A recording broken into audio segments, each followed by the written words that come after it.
But yet, well, most of society, I was going to say all society, but I can't make that statement. Most of society, we do understand what it makes a commitment. Because if you have children, I have a child, I know you are, and I'm committed to my daughter.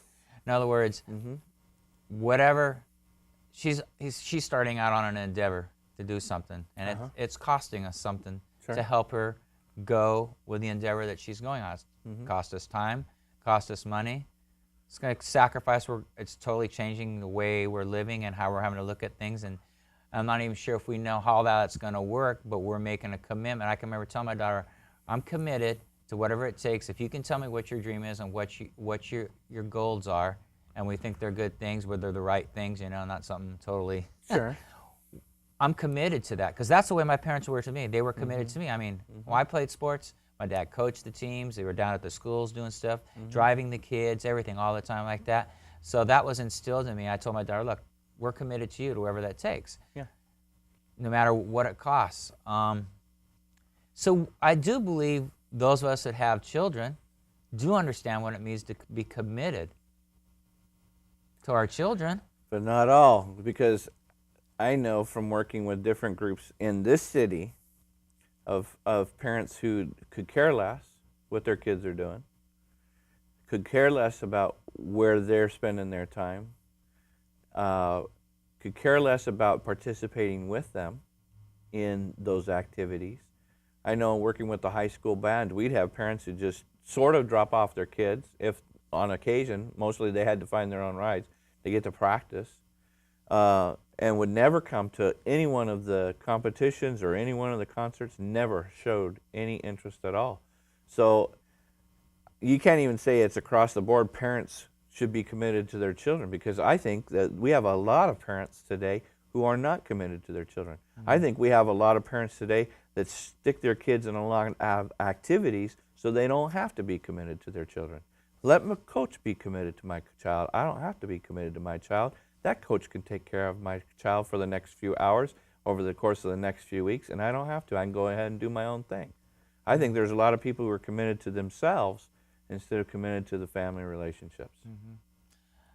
And take it a little bit step further, that maybe we as parents sometimes don't commit to instilling into our children what needs to be instilled, and we expect somebody else to do it, such as our schools. Absolutely. Instead of taking the responsibility ourselves, and then we get upset when our kids come back with something that we don't agree with, and then we're all upset, but yet we haven't taken the time participated to be the one that's instilling it. We expect the teachers at the school, the coaches, or the Sunday school teacher at church, or whatever it is, to be the ones that are instilling these values into our children. I agree. I absolutely agree. I think we have let, in the name of commitment to our kids, to be the best kids possible, I think we've actually divorced ourselves from the role that we're intended to play, to be the center, as parents, to be the center of nurturing and teaching our children. I think we have left it mostly to the experts, or to those who are donating their time or are being paid for their time to instill their values into our kids. And not all, let's face it, not all people who work with children are great at it. No. I know I was working at I run the clock for a basketball league. We have some coaches who are just fantastic with their kids. And then there's some coaches that I wouldn't no more have my child under that man's care than the man in the moon, because all he does is swear and at the kids and tell them how awful they're doing, and that's, oh yeah, he's really committed to my child. No, I don't think so, but it carries over there. It carries over into marriages. It carries over into other relationships. You just made a statement there, and I thought I want to take it this direction. You said we've divorced ourselves from our children. Yeah. Yeah, okay. Now let's carry that over into the church. Somehow we have actually, as Christians, we divorce ourselves from our church family. We come to God and we say, oh yeah, I'm committed to Jesus, I'm committed to God, but yet at the same time we choose to divorce ourselves from our family, which is the body of Christ, the church members, the same church that we attend. But let's go further than that. the other believers and the rest of the community. Mm-hmm. We tend to have a, we divorce ourselves. Why? Let's just talk about that. I don't know where we're going to go, but there's a lot of thoughts about that as far as we do that. Mm-hmm. We totally isolate ourselves, or we say, well, I'm committed to God, so then I'm committed to the family, but yet we aren't. Yeah, well, it's funny, people's thoughts about what commitment really is. You know, you have people who say, yeah, I'm committed to that church, and you haven't seen them there for a year. That's not commitment, you know? Yeah. Or they'll say, well, I'm this, you know, in a church relationship. This is where I attend, you know, or my family was raised, and you put whatever name tag you want to put on it. My family was raised that, but they've never darkened the door of that place, you know.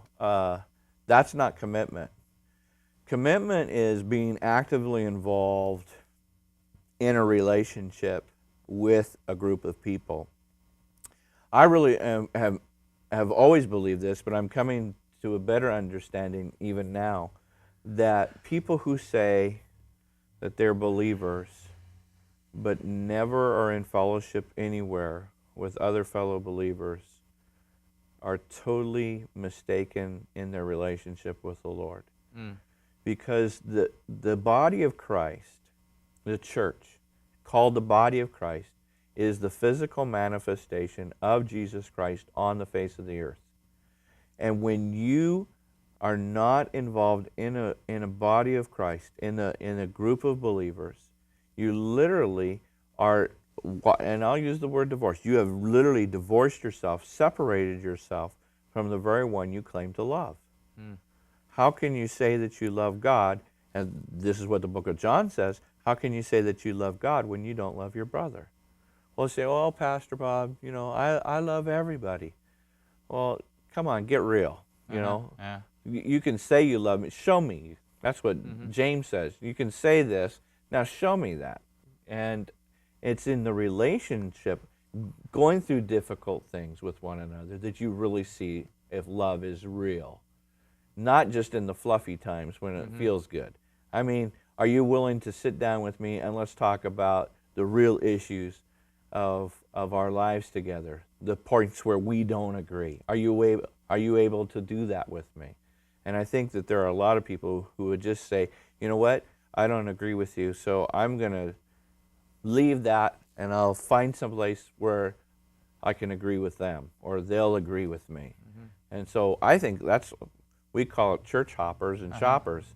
You know, it's just a mentality. If I don't like that, I drop my commitment with you and I'll find somebody else that I can be committed to. We see it in society in marriage. We see it in society in all kinds of different contracts and things. And we see the exact same mentality and spirit in the church.